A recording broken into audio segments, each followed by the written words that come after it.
चमार भारत में अकेली जाति है जो मरे हुए जानवर का मांस खाती है।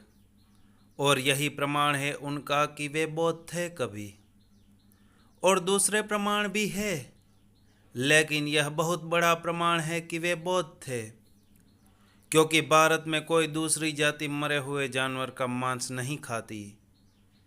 इसी आधार पर डॉक्टर आम्बेडकर ने यह निर्णय किया कि चमारों को कम से कम और संभव हो तो सभी शूद्रों को पुनः बौद्ध हो जाना चाहिए, क्योंकि मूलतः हम बौद्ध थे।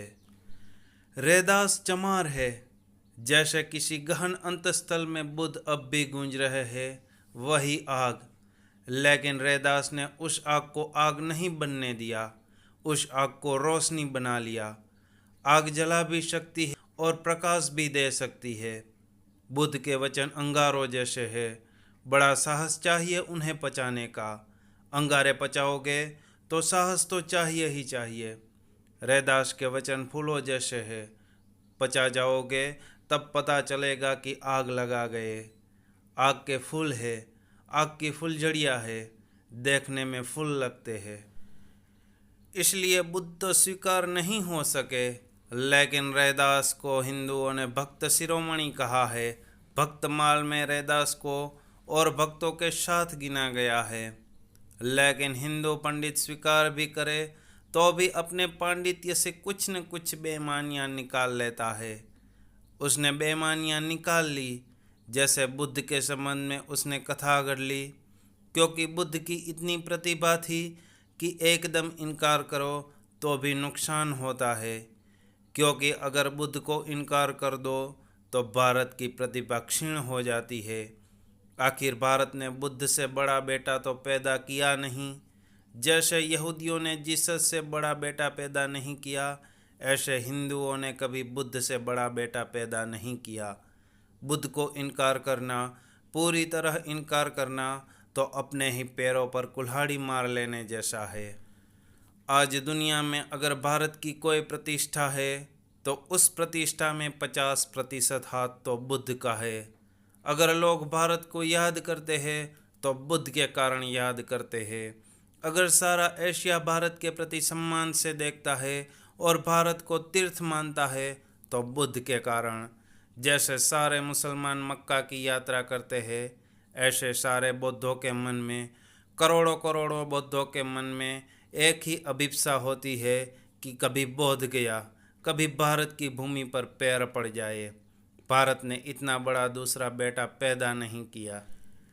इसलिए ब्राह्मणों ने बुद्ध के विचारों को तो इनकार किया, लेकिन बुद्ध से जो लाभ हो सकता है उसको बचाने के लिए तरकीब खोज ली। उन्होंने एक कहानी गढ़ी कि जब भगवान ने स्वर्ग और नरक बनाए तो हजारों हजारों वर्ष बीत जाने के बाद भी नरक में कोई प्रवेश नहीं किया, क्योंकि कोई पाप करता ही नहीं था। सतयुग था। कोई पाप करे तो नरक जाए। शैतान और उसके शिष्य बैठे बैठे थक गए, ऊब गए, अपनी अपनी फाइलें खोले बैठे हैं दफ्तरों में, लेकिन न कोई आता न कोई जाता और नरक खाली पड़ा है। आखिर शैतान ने परमात्मा से प्रार्थना की कि क्यों यह व्यर्थ खोल रखा है। जब ग्राहक ही नहीं तो यह दुकान चलाने से फ़ायदा क्या है। बंद करो, हम थक गए हैं, हम ऊब गए हैं। तो भगवान ने कहा, घबराओ मत, क्योंकि भगवान तो करुणावान है। उन्होंने कहा, घबराओ मत, मैं जल्दी ही बुद्ध के रूप में अवतार लूँगा और लोगों के मस्तिष्कों को भ्रष्ट करूँगा। एक बार उनके मस्तिष्क भ्रष्ट हुए, वे पाप करने लगेंगे, नरक भर जाएगा, घबराओ मत। और तब भगवान ने शैतान पर करुणा करते बुद्ध अवतार लिया। इसलिए बुद्ध को हिंदुओं ने 10वां अवतार मान लिया। बुद्ध का अवतार लिया और लोगों के मन को विक्षिप्त किया, गलत सलत बातें समझाई, भ्रांत किया, भटकाया, उलझाया और लोग धीरे धीरे पाप करने लगे। अब तो हालत यह है कि नरक में भी पहले से बुकिंग करवानी होती है। एकदम से आज ही मर जाओ तो तुम यह आशा मत करना कि नरक में जगह मिल जाएगी। बाहर ही पड़े रहोगे महीनों, कतार लगी हुई है। यह सब बुद्ध की कृपा। तो देखते हो तुम हिंदू बेईमानी, बुद्ध को इनकार करे तो उन्हें लगा कि यह तो भारी नुकसान हो जाएगा, बिल्कुल इनकार करना। और बुद्ध को इनकार तो करना ही होगा, क्योंकि बुद्ध को इनकार ना करे तो पांडित्य कैसे चले, पुरोहित कैसे चले, यज्ञ हवन कैसे चले। यह धोखाधड़ी और यह धंधा जो धर्म के नाम पर चलता है, यह कैसे चले। तो दोहरी दिक्कत थी। बुद्ध के विचार तो इनकार करने पड़ेंगे, बुद्ध को स्वीकार कर लो। बड़ी कुशलता से यह काम किया। वही कुशलता उन्होंने फिर रैदास के साथ भी की। रैदास को भक्तमाल में स्वीकार कर लिया, परम भक्त, भक्त शिरोमणि।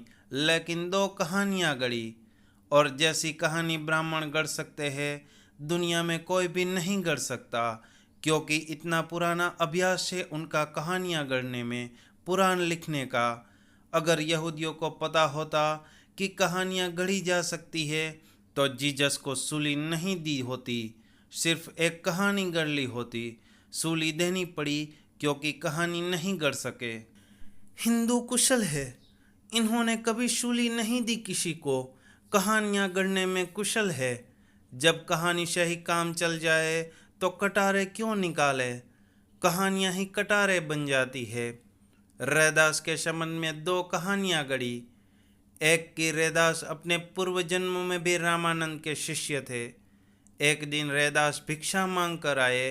पूर्व जन्म की बात है, जब वे रामानंद के ब्रह्मचारी शिष्य थे, ब्राह्मण थे, भिक्षा मांग कर लाए।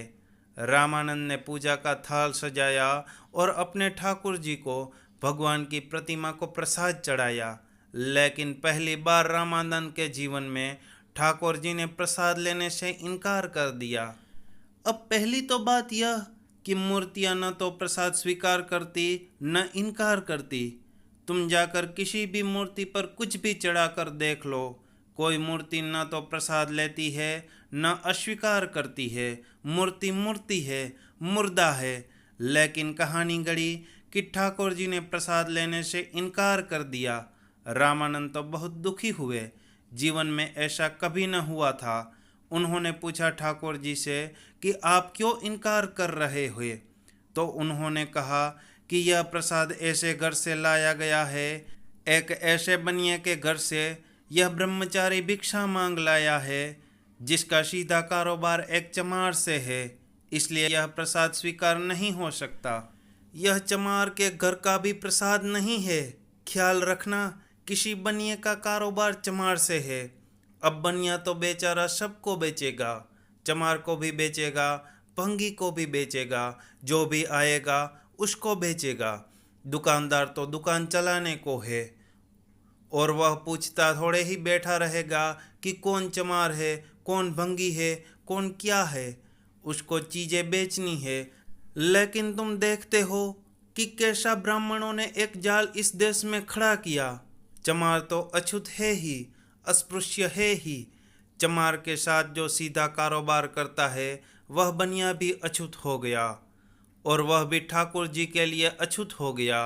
और ठाकुर जी ने ही शूद्र बनाए, और ठाकुर जी ने ही बनिया बनाए, और ठाकुर जी ने ही ब्राह्मण बनाए। सब उन्हीं के खिलौने, क्योंकि वही स्रष्टा।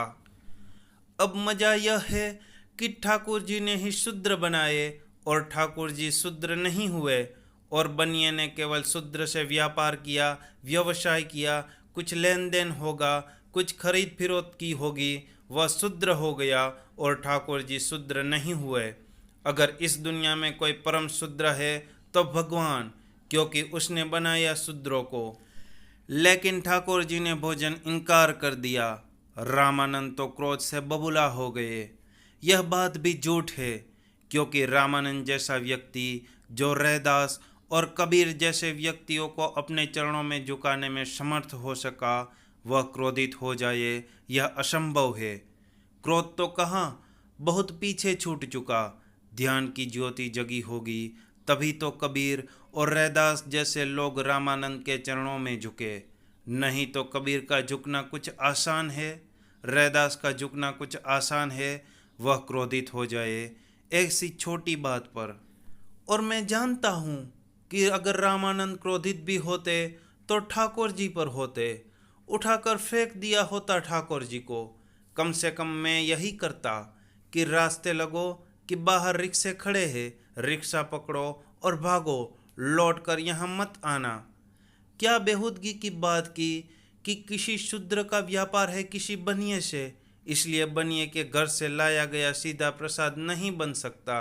रामानंद जैसे हिम्मत के आदमी से ठाकुर जी ऐसी बात करेंगे, ऐसी धौल जमाई होती ठाकुर जी को कि छठी का दूध याद आ जाता। अगर मारना ही था, अगर क्रोध ही करना था, तो फिर कभी मुंह नहीं किया होता ठाकुर जी की तरफ, ठाकुर जी मनाते फिरते। लेकिन यह तो मैं मान ही नहीं सकता कि रामानंद उस गरीब ब्रह्मचारी पर नाराज हो गए और उन्होंने अभिशाप दे दिया कि जा, मर जा इसी क्षण, और शूद्र के घर में, चमार के घर में तेरा जन्म होगा। अरे यह अभिशाप ही देना था तो ठाकुर जी को देना था कि जा, मर जा इसी क्षण और तेरा जन्म हो चमार के घर में। तो ठाकुर जी को कुछ पता चलता कि कभी कभी ऐसे लोगों से भी मिलना हो जाता है, ऐसे लोग जिनमें तलवार की धार होती है। इस गरीब ब्रह्मचारी को, जो कि बिल्कुल अनजान है, जिससे अगर कोई पाप भी हुआ हो, अगर इसे कोई पाप भी समझे तो भी अनजान हुआ है, गया था भिक्षा मांगने। उस भिक्षा में इस वेश्या के घर से भिक्षा मांग ली। अब क्या यह पता लगाए कि इसकी दुकान पर कौन कौन खरीदने आते हैं, शूद्र, चमार, भंगी, यह कैसे पता लगाए? क्या यह इसके सारे के सारे खाते वही देखे तब यह भिक्षा मांगे? मगर कहानी गढ़ने में ब्राह्मण सच में कुशल है और कहानियाँ प्रचलित कर देते हैं और लोकमानस में कहानियाँ बैठ जाती है। गरीब ब्रह्मचारी उसी क्षण मर गया और एक शूद्र के घर में, एक चमार के घर में जन्म ले लिया। फिर कहानी और मज़ेदार बात कहती है कि था तो आखिर वह भी ब्राह्मण, ब्रह्मचारी। चमारिन के गर्भ से पैदा हुआ तो उसने चमारिन का दूध पीने से इनकार कर दिया। जब ठाकुर जी तक प्रसाद नहीं लेते तो यह छोटा सा बच्चा जो पैदा हुआ, पहले ही दिन का बच्चा, इसने दूध से इनकार कर दिया। यह माँ का दूध न पिए, कोई और रास्ता न देखकर गांव में रामानंद की ख्याति थी। वह चमारिन रामानंद के चरणों में पहुंची और कहा कि कुछ करे। देखा इसको तो उन्हें याद आया कि अपना ही ब्रह्मचारी है। दया आई, सोचा होगा कि बच्चों काफ़ी दुख भोग चुके। कान में फूका, अभी अभी यह पैदा हुआ बच्चा, इसका कान फूका और राम नाम दिया। जब राम नाम दिया तब उसने दूध पिया। यह एक कहानी उन्होंने गढ़ी, इसलिए चूँकि रैदास पूर्व जन्म में ब्राह्मण है, उनको भक्तमाल में स्वीकार किया, नहीं तो उनको भक्तमाल में स्वीकार नहीं कर सकते थे।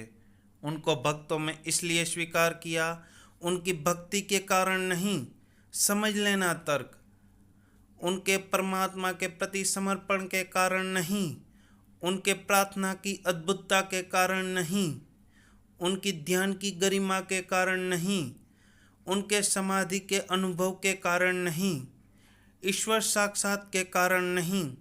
यह सब बातें गौण है। असली बात यह है कि वे पूर्व जन्म के ब्राह्मण हैं, इसलिए उनको भक्त स्वीकार किया। कहानी चल पड़ी, लेकिन लोगों को कैसे भरोसा आए कि यह कहानी सच है? अब पूर्व जन्म किसी ने देखा तो नहीं।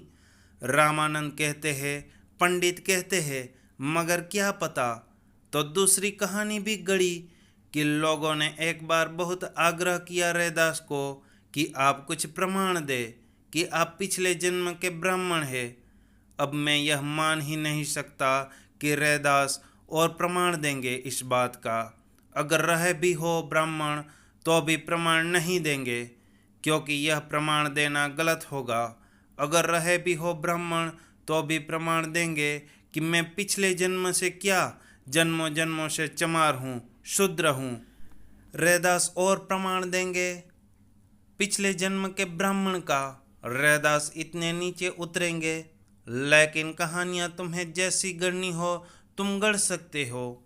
तो कहते हैं रैदास ने प्रमाण दिया। उन्होंने अपनी चमड़ी उधेड़ दी, और चमड़ी जब उधेड़ी तो स्वर्ण यज्ञोपवीत जनेऊ सोने का चमड़ी के भीतर छिपा हुआ निकला। तब लोगों ने माना, इसलिए उनका भक्तमाल में स्मरण किया गया, महान भक्तों की तरह।